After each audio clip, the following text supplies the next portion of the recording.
Welcome to the Wakefield Doctrine. It's the theory of Clark, Scott, and Rogers. I'm doing an impromptu video post, which is a little bit of a lie. This is actually take 3. I started out today with this impulse of phoning in a post, which naturally led to a video post, which centered around this photo that I have in yesterday's for you guys in the past. Yesterday's post, which had to do a little scene from The Godfather that I came across as a Clark. And I held forth, as I am wont to do on these things, about the nature of the world of a Clark. Using that photo, actually using the events that led to that photo as a context to illustrate the Clark-like worldview. And it was like that, only a lot more words. And so the sigh was a professionally performed sigh. Clarks do tend to sigh, don't we? Shall we say yes? Yes. All right. We will go on record as saying Clarks sigh and don't realize it. Scott's sigh for fun and Rogers sigh for effect. Okay.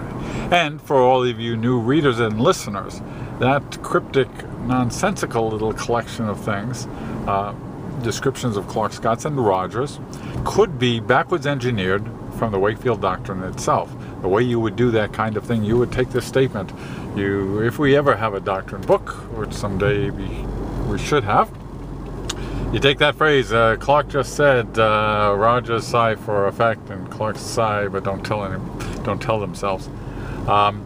You would go to the book, you would look up the 3 worldviews. You would come across this principle that we have, is that everyone does everything at one time or another, which you would understand to mean I sigh as a Clark, so does the Scott, so does the Roger. But the difference, the distinction that we make in this theory of personality is that on the basis of how a Clark, Scott, or a Roger would relate themselves to the world around them, the meaning of sighing could, most likely would be different. The way a sigh is performed, delivered, could and would possibly be different for all 3.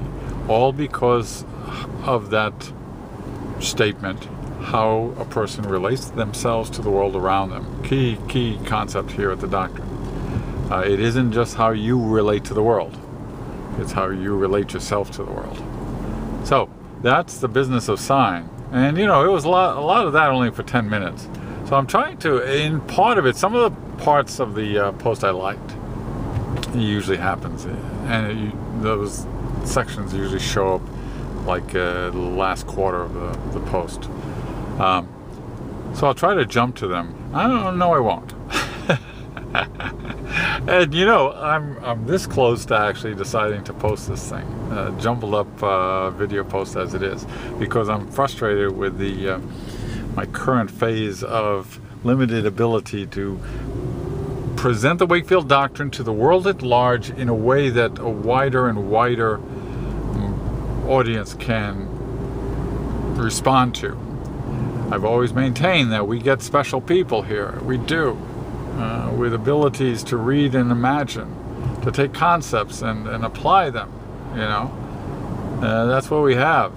My goal is still the same, though, to present the Wakefield Doctrine in a way that anybody, even the most unimaginative, broadcloth wearing Roger, could read and see something in for themselves, see how it works and use it. Because the Wakefield Doctrine is useful for a Roger, it's useful for a Scott, and frankly, in my opinion, it's essential to Clark's. So that's what I'm going to do. So I may actually put this thing up. Damn. See ya.